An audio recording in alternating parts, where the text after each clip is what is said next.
Field weekend for the entire family, exploring roots, richness, and variety of American culture. Non-stop music and dance, folk life demonstrations, hands-on children's activities, signature Southern foods, crafts, and more showcasing the best of America, the best of Mississippi, all free. We'll see you in November. More at nationalfolkfestival.com.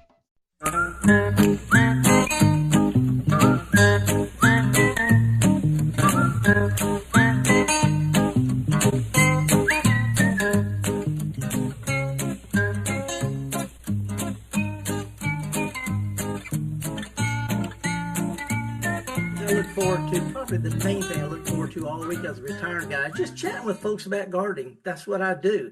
And I appreciate the opportunity MPB has given us to get together. We call it kind of it's a garden party, and we're glad you joined us. Those of you who are listening on your radio or listening on your computer, that's great. But if you get a chance, also go online, go to YouTube. Go to YouTube. And in the search box, put Gestalt Gardener or Mississippi Public Broadcasting, and you can see me and Java live, and some of the pictures I'm going to show over the next hour. So we are live streaming, not just talking on the radio. So how you doing, Java? Oh man, I'm making it, man. You know, it's a kind of a dreary morning here in Mississippi, in the Jackson area. But other than that, it's okay. You've had some rain, and when I say you've had some rain, I need to full disclosure, folks. I'm in England. For the past 15 years, I've been here in the summertime because there's a lot of flower shows and a lot of gardens to visit. There's a lot of stuff going on in the summertime, and not in Mississippi. There's not much going on. As a matter of fact, just last week, Java, when I got off the air, I went to a place called Bit of Grange. I know it sounds kind of weird, but Bit of Grange is an old garden from the 1500s, and back in the 1800s, the fellow who started it built the world's first stumpery. Matter of fact, we've got a picture of it. Folks who on the live stream can see this. Java, I stack logs and stumps and limbs and things. I don't haul anything to the curb. I don't have a burn pile. So I pile them up and plant ferns and stuff around it. And I was inspired by this place right here. It's called a stumpery. Some people have. That looks almost dangerous, man. That's just part of it. That is just part of it. It's like tunnels and walls made out of old stumps and stuff, and they grow ferns and all sorts of shade plants. It started back in the early Victorian days when they wanted to display the ferns and woodland stuff.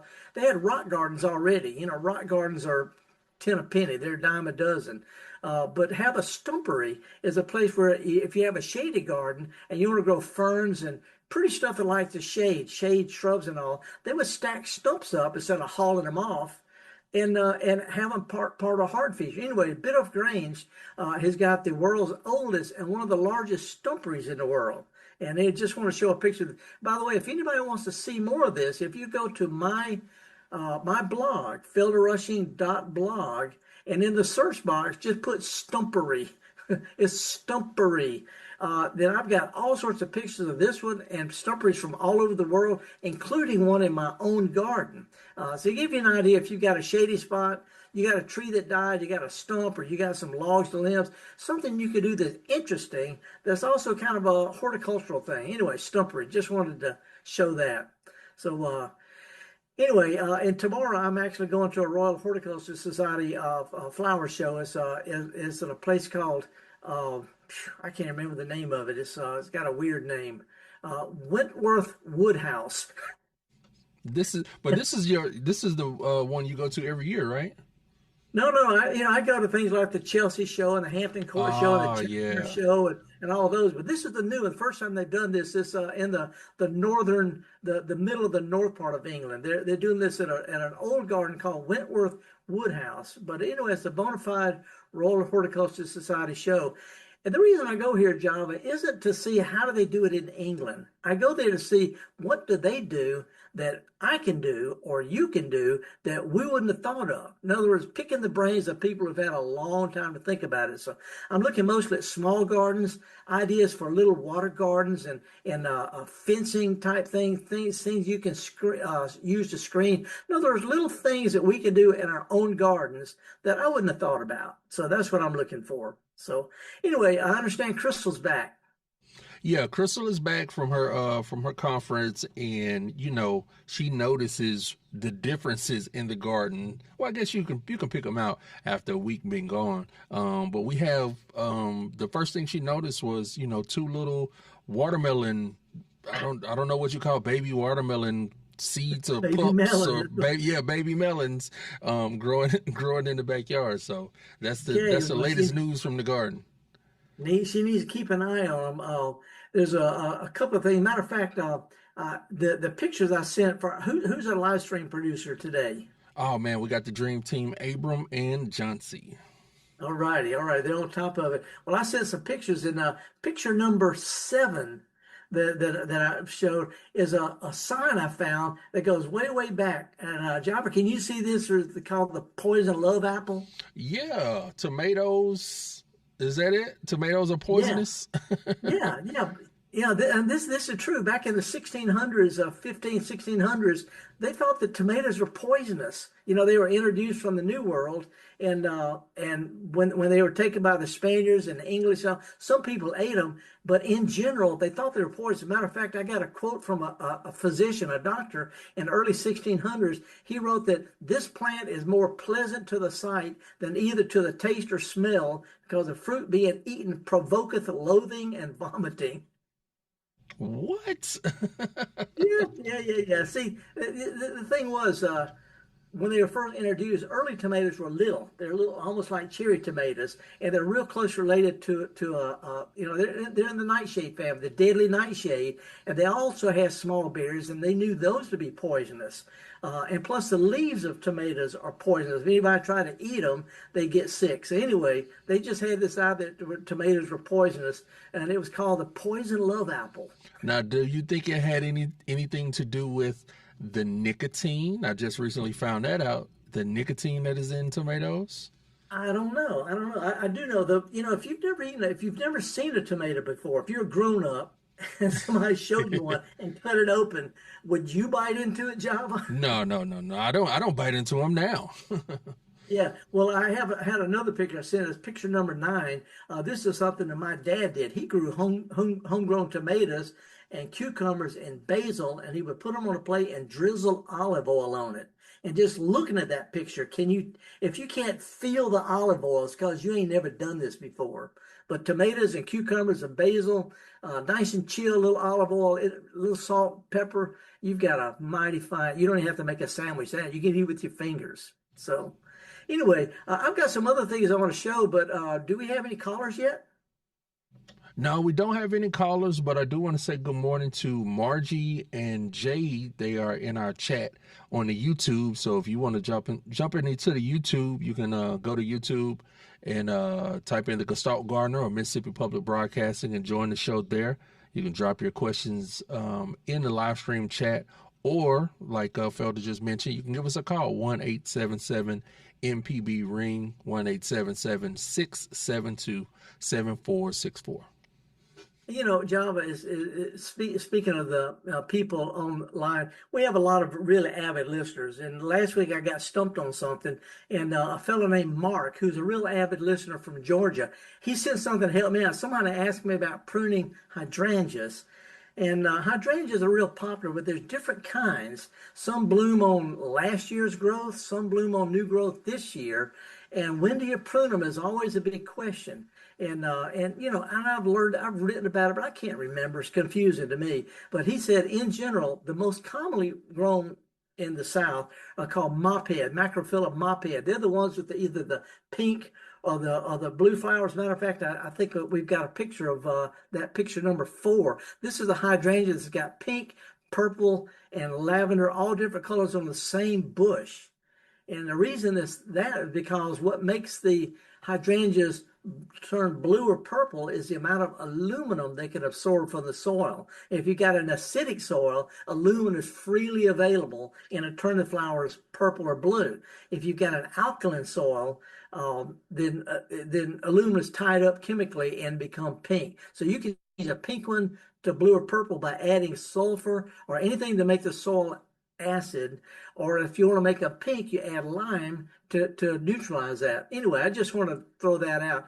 What he wrote was, he said, macrophylla mophead, it blooms on old wood. In other words, what grows this year will put out growth next year that will have flowers. So in the wintertime, if you got the kind with the round pink or purple flowers, you can prune them in the wintertime to keep them compact, but leave at least some stems of this year's growth. What grows off of this year's growth will have flowers. Cut them to the ground, they'll come back, but you want to leave at least some stubs of the previous year's growth.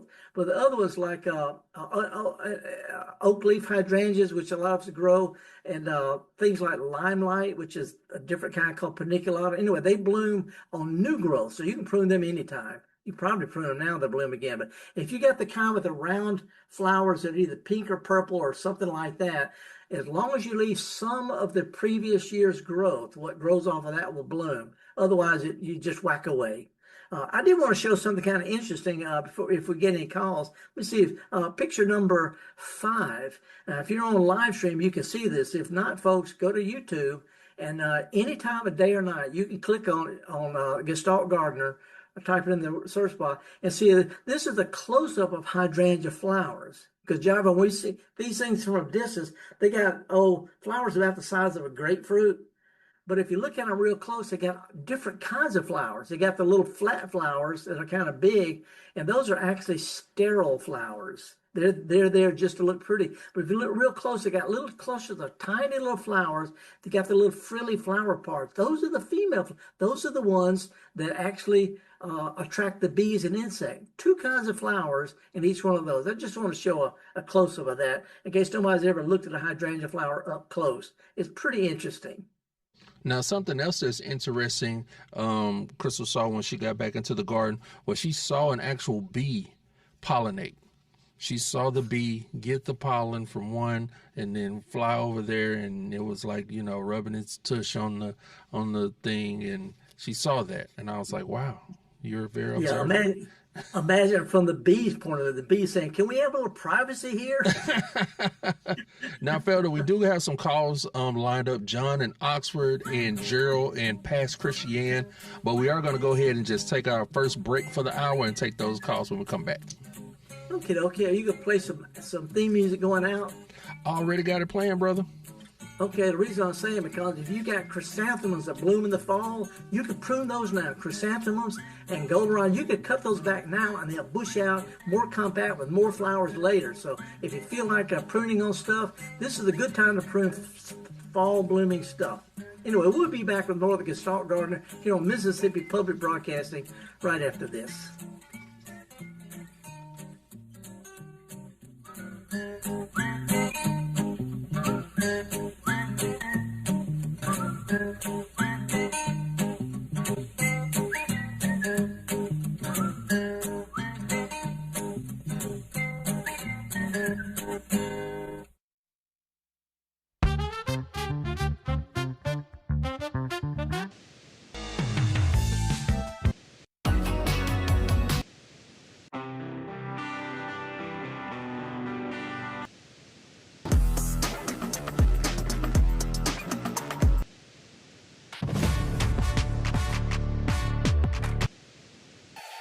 Together through the years, together in the future.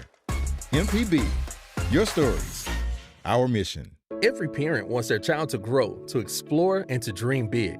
At MPB, we're proud to support families and teachers across Mississippi with trusted educational programming and resources that inspire learning and spark imagination.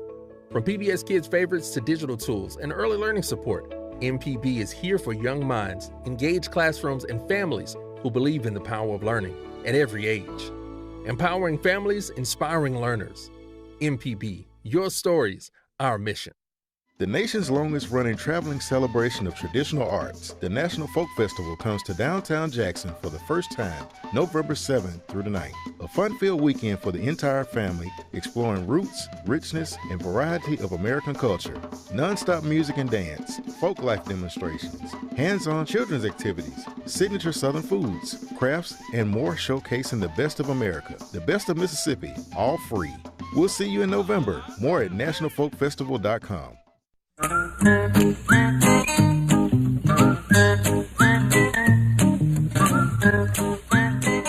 Folks, welcome back. Horticulturalist Felder Rushing, me and Java Chapman chatting with you about gardening here on MPB. And even I got a lot of stuff to talk about, but this is all about you. So give us a call, toll free 1-877-MPB-RING. We're going to start out right off the bat in Oxford talking with Charles. Hey, Charles, what's going on? Hey, how you doing, Felder? So far, so good. I got this hill in my front yard. It's sort of like a swale. It was built by the contractors, 50 years ago to sort of keep water away from the house. And it's got about a 45-degree grade on it, so it's pretty steep. It's about 30 yards long. The top is ringed with probably 30 or 40 forsythia. It's really beautiful. But the previous owner spent God knows how much on keeping grass growing on it. And I'm not going to do that. So I'm trying to figure out I want to fill that thing up with stuff, and my original thought was just get a few hundred bulbs and just let them do their thing. But I also like the idea of like a prairie style landscape with like sunflowers and black-eyed Susans and grasses and stuff. So anyway, I didn't know it's in full sun too. So, I don't know what to put on there. Well, there's a couple of things. First of all, no matter what you put out there, if you leave grass, you've got to mow it because you live in town, right? Yeah. Well, sort of in town. Yeah, you live in town enough to where it matters. The only thing that's going to not need mowing at least once a year is going to be trees. So you might want to think about turning it into not a dense woods, but if sometime this winter, if you could get some small trees, and keep in mind a small tree will outgrow a bigger tree every single time. But if you put out a few tree seedlings, maybe some, a group of 2 or 3 over here and different kinds, sort of turn it into a woodland garden, and then put some, as they grow up, you can put some shade-loving shrubs beneath them that don't have the forsythia. In the long run, trees and leaves on the ground, stuff like that, that is the lowest maintenance. And if you spread them out and have groups of trees instead of just a random woodland type of thing, you can get, it looks quite nice.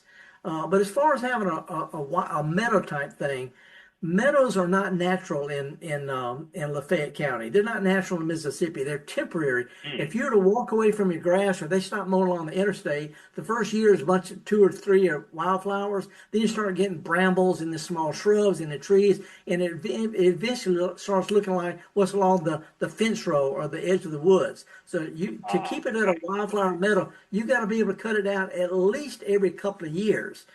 Once a year would be better. See, so, you could do that. You could pay somebody to come by one of those walk behind kind of bush hogs, raise it up real high and mow it once a year. And that way you could grow some winter daffodils. You could have some spring and summer wildflowers, and then some later summer wildflowers like goldenrod that comes up and blooms. But if it gets cut down, it'll still come back the next year. So if you want to have a flower type thing, you're going to need to still mow it at least once a year. And that's where you could find some college kids to come by and cut it once a year. Right. So being on that hill, I can grow like any of the trees or shrubs you were talking about, even though it's such a high angle.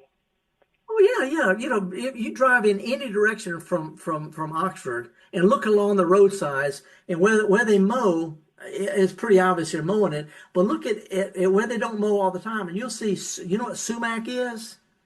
Yeah. Sumac is it wants to be on a slope, and it makes a nice little thicket. It's beautiful. It's not real thick, it drops its leaves, so you can see the forsythias in the wintertime, in the spring, and then they leaf out, but we have quite a few things that naturally grow on the slopes, in your part of the country. Sumac is a great one. It makes a nice little colony, and all you have to do is start with a few that are about knee high, and they take it from there. You can also do that in some areas, and then have some areas on the lower slope or the higher slope where you can mow it every year or two. Okay, so sort of mix it up a little bit and create little patches of things. That's right. Okay.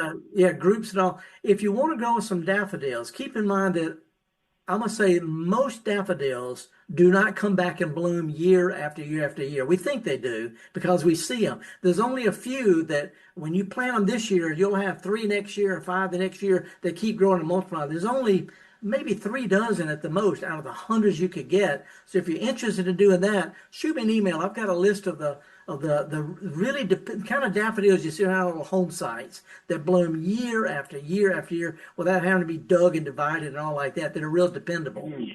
And there's also some really good wildflowers that are suitable to put out there that would come up after the daffodils die down, and they bloom all summer, got pollinators and all, and then you can mow them, and that makes the neighbors feel happy. I got you. All right. Well, thanks a lot, Felder. I appreciate you. Oh, let me throw out one other thing, Charles, and this is not horticultural. This is more a design thing to really make it look effective. Somewhere on the hillside, maybe not in the middle, maybe part to one side, part upside down, put you some kind of hard feature. It could be a couple of sections of old split rail fence. It could be 3 or 4 birdhouses on different size sticks. It could be an old wagon wheel, but put something, kind of an architectural detail, a big dead tree or stump, anything to create. They call it a hard feature. That's sort of like a sculpture, but it's more naturalistic. That way you always have something going. When it looks weedy, it makes sense. When there's nothing out there, it still makes sense. And then if you just cut a path around it and through it once a year, the neighbors will think you know what you're doing. But a hard feature, little accent out there really makes a lot of difference. Right. Okay. All right. Well, thanks a lot, Felder. Have a good trip. Okay. Shoot me an email. I got some good ideas. Will do. All right. Thanks a lot.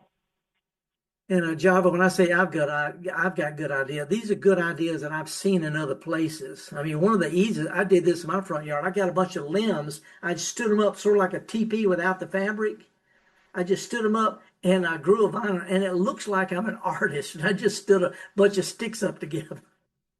But people think, oh, he must know something. I'm just being too lazy to drag them. Well, hey, let's go to, what? Now, I was going to say, like Picasso says, bad artists copy, good artists steal. yeah, there we go. Hey, let's slide all the way down the coast. Let's go to Pass Christiana. Let's go to the Pass. Gerald, how are you this morning? Doing real fine, Felder. Thank you. Good. I enjoyed your visit to our library a few years ago, and you brought your truck. It's a rock and rolling group. You know, you people in the Pass, y'all are different from other folks. I don't need to tell you that, and that's in a good way. Yes. Listen, I have a couple of pear trees, and they're supposed to be eating pears, and so, cooking pears or canning pears. Yeah. Is there a difference between a canning pear and an eating pear? Canning pears are what they call cooking pears. They're hard. You know, an eating pear, you bite into it and you go into it easy and you got juice running down your face. A canning pear tastes almost kind of gritty. You know, a good example of that is one called kefir. Starts with a K. Kefir makes pears that are almost too hard to eat unless you just poor folks like I was as a kid are just hungry all the time. But canning pears are really good for slicing up and turning into preserves and stuff because the eating pears just turn into mush. Okay, so how do you know when a canning pear is ripe? Oh, well, the day after the squirrels eat all of them. I found several on the ground. Yeah, once they start hitting on the ground, once they start getting gnawed on, you can actually take one that's been dropped on the ground that's still got a nice side to it, bite into it. If it's got any sweetness at all to it, it's ready. You can't just squeeze it though, but generally they're going to have a unique color depending on what it is. But also you bite into it, you taste the sweetness. Okay, good. Now the second thing is I have 2 of these trees. One produces fruit every year. The other one has produced fruit last year, but not this year. And it's the larger of the 2 trees. What's wrong with it? What's going on? There's not anything wrong with it. Fruit growers know this thing is called biennial bearing. Pecans do it. Apples, pears do it. They'll have a really heavy crop one year that sort of it's a hormonal thing. The next year they're just tired, and then a lot of times they'll skip a year. Then they'll have 1 or 2 okay years and then a good year. But typically 1 out of every 3 or 4 years is good. The next one's always poor, and then whatever. But not much you can do about that. Okay. I appreciate the help. Thank you. Okay, so good questions, but weird answers. For sure. I'll appreciate it. By the way, I want to brag on your library there. Y'all have got, outside the libraries, we've got that wonderful mosaic of the beach. It's a wonderful mosaic on the library. Yeah, great people at that library. I really appreciate them so much. They help the community, all kind of activities there for seniors, and it's a great place. That's what libraries are for, man. Plus they're air conditioned. Yeah, good point. Okay, appreciate you, Carl, Gerald. Thank you. And Java, before we go on, let me mention this. When it comes to pears, there are some pears that are produced on the coast in the South Louisiana and Mobile. They're not the same ones that produce up in the north part of the state. The further north you go, the colder it gets, the different kind of pears. The kind of pears and apples that do on the coast are what we call low chill varieties. They don't need a lot of cold to flower. If you have low chill varieties and plant them up north, they bloom in the middle of the winter and they freeze. But if you have a high chill variety on the coast, they don't even bloom. So if you're going to plant apples, pears, particularly apples and pears, you really need to pay attention to what they call chilling hours. You go to Mississippi State's website, msucares.com, and type it in, and they've got a list of fruit trees for North, Central, and South Mississippi. It's just really important. You can't just plant any old apple or pear anywhere in the state and expect to get fruit. It's just one of those horticulture things I'm obligated to say. But also it doesn't set people up for failure because, they just think, oh, I'm going to get an apple tree or get a pear tree. And it's like, oh, my goodness, I can't grow this. No, you have the wrong type of apple tree or pear tree. It's like cherries. Everybody wants to grow cherries. Well, cherries need about 1,000 hours of chilling. We only get about 800 or 900 even in North Mississippi. So unless we have a cold winter, you're not going to get cherries even in North Mississippi. But they've been selling cherry trees since the 1850s in Mississippi. Literally, a nursery in Natchez, Mississippi is selling cherries in 1850. And cherries, they don't make here at all, but it sure give people hope. But anyway, have any more calls? Are you ready for the cheesy tune or what? Yeah, let's go ahead and break it up. I'm going to go ahead and start us with our theme music. But I want to say good morning to Joe and Dean and Pamela from Harleston. They've also joined the live stream chat over on YouTube.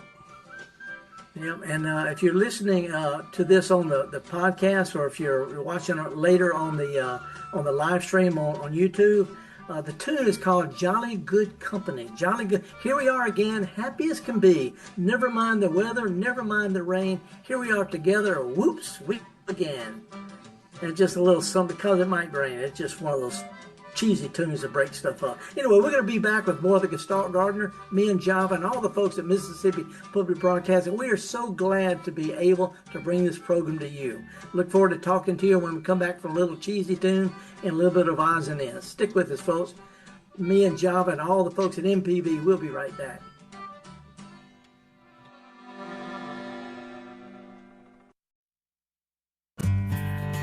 At the Mississippi Arts and Entertainment Experience in Meridian, we believe in the power of the arts, storytelling, and education, just like Mississippi Public Broadcasting.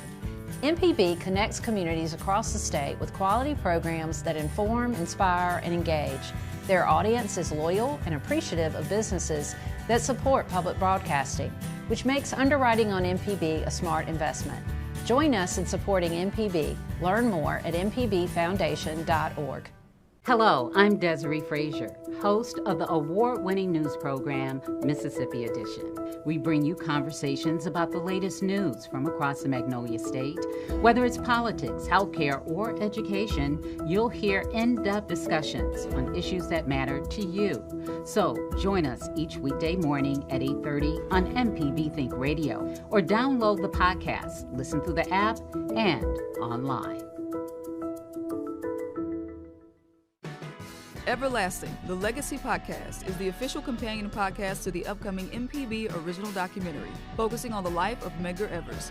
The companion podcast, hosted by me, Rita Brent, will feature in-depth conversations, extended interviews, and exclusive archive footage not shown in the documentary. Everlasting, the Legacy Podcast, video and audio episodes premiere September 18th.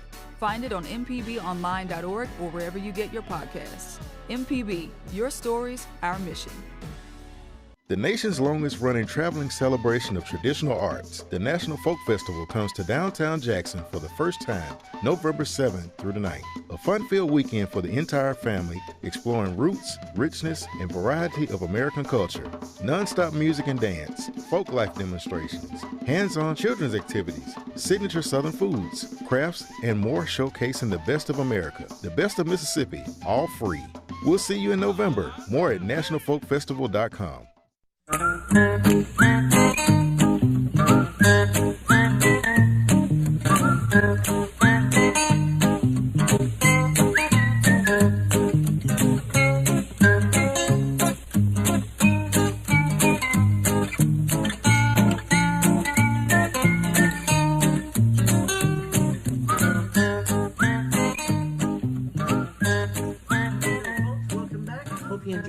Jolly good company. Java, I want to brag a little bit. You know, I'm not in Mississippi right now, but I can grow plants here that I can't grow in Mississippi and vice versa.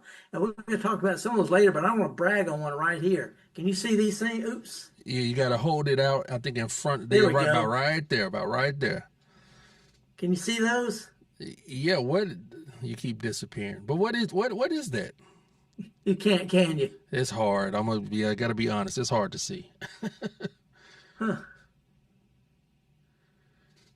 Can you hear me okay? Yeah, we can hear you. We just, every time you would hold it in front of your face, it would kind of I'm having some audio problems here. Oh, every time you were holding it up in front of your face, Felder? I would disappear. You would disappear, yeah. I found out how to do it. You got to hold my hand up like this. Okay, see, now we can see it. Yeah. This is lavender. We grow lavender. Lavender grows like azaleas here. Lavender loves it here because it's cool. They're having a heat spell in England right now. It got up to 86 the other day. 86. Oh, wow, 86. But it cooled down to 61 at night. And see, there's a lot of plants that they can take our heat, take our humidity, but they can't take our all-night heat and humidity, and lavender's one of those. So anyway, I'm not trying to brag, but you have a flower that you found in your yard. Can you throw a picture of that one up? Yeah, I wanted to get a little identification this morning. I mean, literally, as I was walking out the door to come to MPB, it was right there in front of my face. I sent you a picture of it. It's a nice orangey type of color. This is one of the flowers that everybody loves to hate.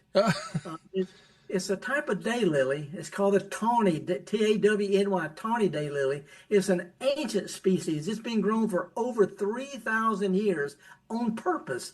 It's an old orange daylily, but get this, it's a triploid. It means it doesn't set seed. So daylily people don't like it, first of all, because they can't improve it. It is what it is, and they're bored with it. Second of all, they can't hybridize it because it doesn't set seed. So it's just one of those kind of plants that it is exactly what it is. Here's the deal, though. It spreads readily by little pieces. You see it all over the world. It's in ditch. Matter of fact, some people call it the ditch bank lily or the outhouse lily. Every kind of bad word you can, because it grows in ditches and outhouses, around it grows in cemetery. Dead people can grow this. But the old ancient orange daylily is actually the single most commonly passed along plant on earth. Everywhere I go, 5 continents I've looked at plants. This is the plant that's grown in botanic gardens, it's grown in home gardens. It's just universally grown. And one of the things about it is there's a double form that looks like there's like 2 flowers stuck together called quinso. Anyway, here's the takeaway job. It's old orange daylily.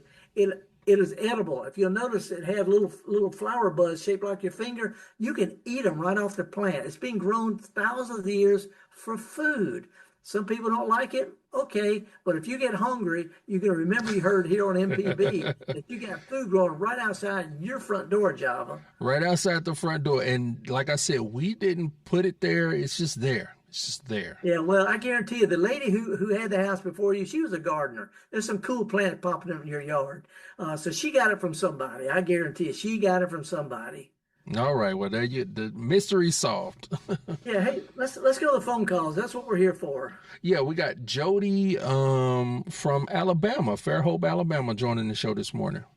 Hey, Jody, y'all got there's a big flower show type thing going on near you this weekend. Oh, I didn't know that. Where is it? It's in. I'm drawing a total blank. What's the town that's right between you and the interstate? Spanish Fort or Daphne? Daphne, at the convention center. They got a huge plant show going on this weekend in Daphne at the convention center. Anyway, what you got going on? Okay, well, I love to know that because I'm going to try to go. But I have, I'm very fortunate to get to live right under a beautiful live oak. Oh boy, not much else. It sheds a ton of acorns. And it's growing babies in my front yard. So I have all these baby live oak seedlings coming up in my front yard, like a lot of them. Right. And then my neighbor on the next lot has a beautiful live oak that does not have acorns at all. Yeah. And I don't really understand that. Is there like a male-female thing going on there? No, not really. Oak trees have two kinds of flowers. They have the female flowers, so do pecans. They have female flowers that's going to make the little acorn of the seed, but they have the male flowers, the little worm-looking things that hang down and they shed pollen earlier. They're called catkins. When they fall on the ground, look like dried-out worms all over the ground. Those are the male flowers. But, when it comes to live oaks or any kind of native tree, if you plant 100 different seeds, not all are going to be alike. It's sort of like having a big family, a lot of kids, the same food, same parents, but some kids are brighter than others.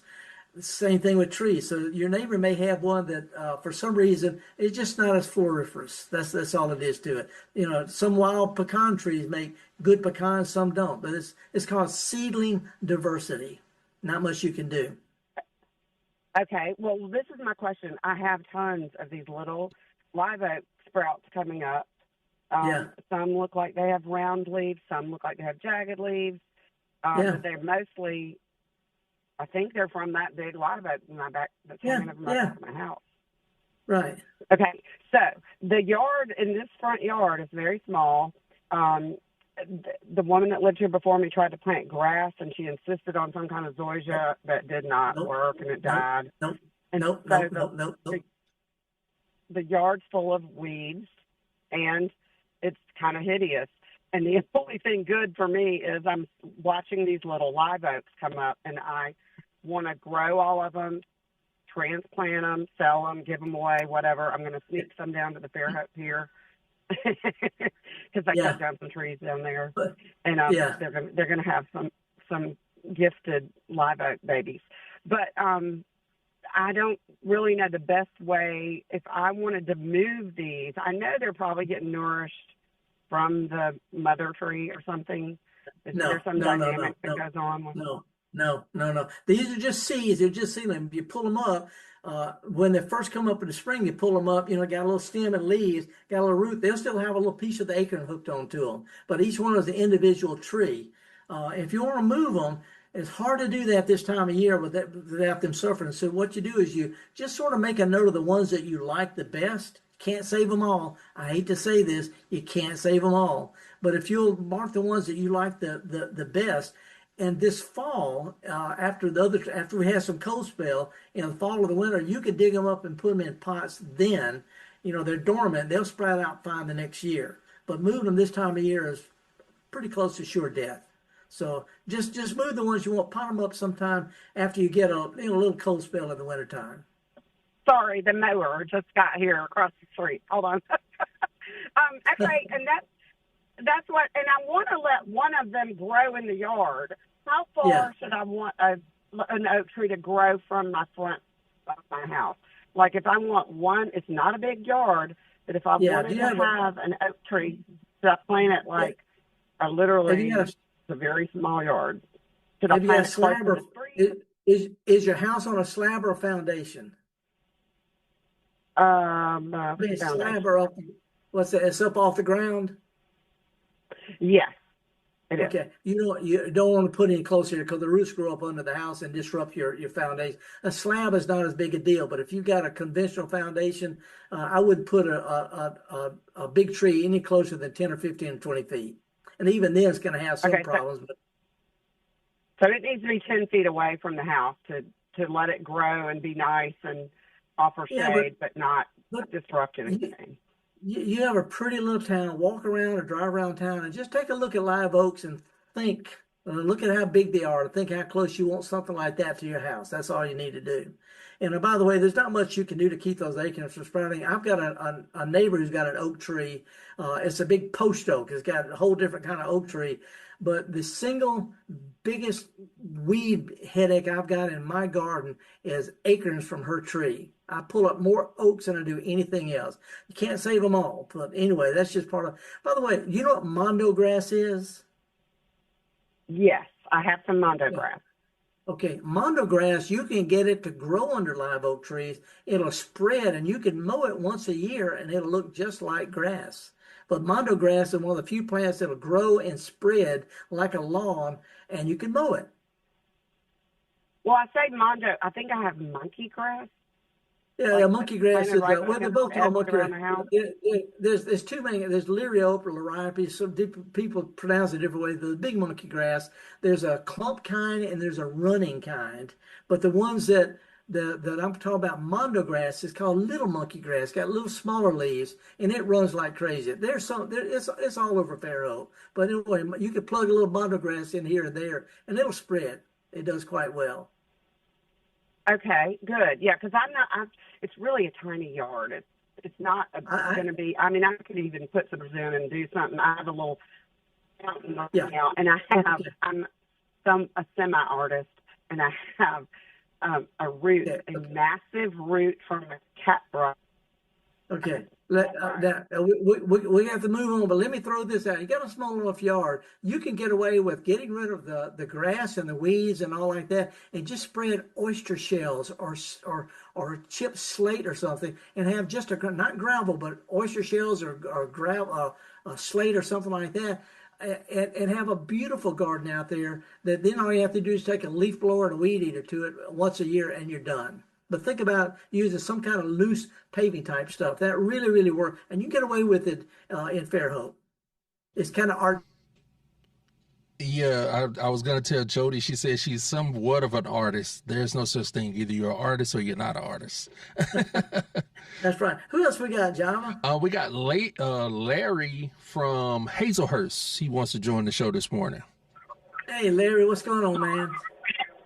In 1936, I was born at the end of the Depression, and we built a new house in Motion City in 1938. We moved in, and it was a childberry tree in the backyard. Oh, yeah. And as children, we loved to climb on it. Those arms, the limbs never broke. My big brother built a tree house in it, and, of course, we were mowing the yard with a push rotary mower. And let's move forward. Daddy died, mother died. And we were renting the house, and I retired and moved to Mississippi to be near my children, grandchildren. But my wife and I would go over there about once a month and mow and clean up the place. And it was then vacant. And one day we had missed a good while, and my gosh, there was hundreds of chinaberry trees about a foot tall in the backyard. Yeah. After all those years, we're talking about 80 years. And so I dug up some and I planted one, and it's now about 50 feet tall in my backyard. Those seeds we'd been mowing them down as soon as they popped out of the ground. I guess we didn't even notice it. But when I let it go for about a month, they had come back. That's the power of God's seeds.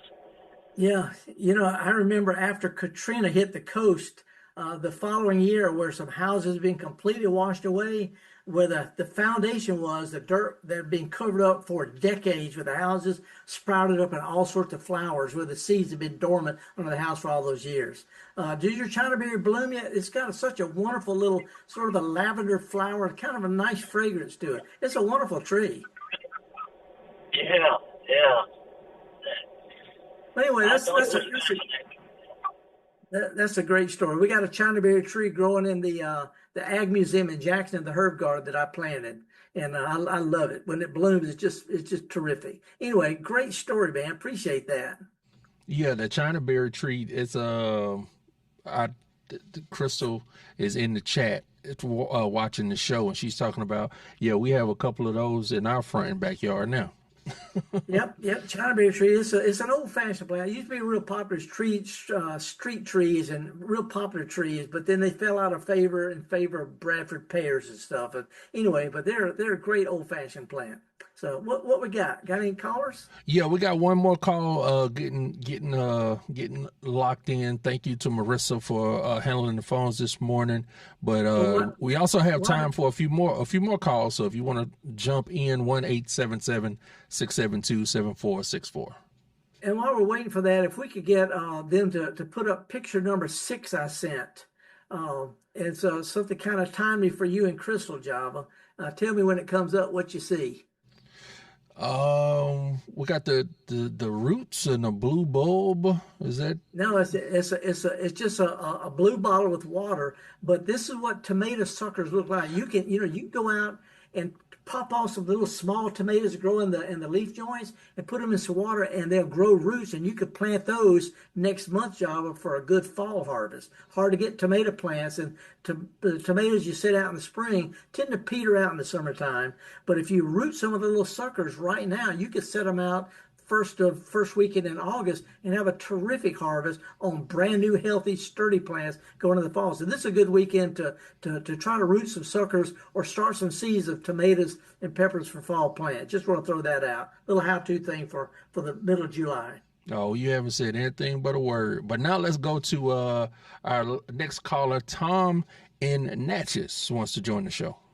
Hey, Tom. Good morning. What's up? Good morning. Okay, I wanted to plant some of that mondo grass like you were just speaking of. Does it grow in the sun okay?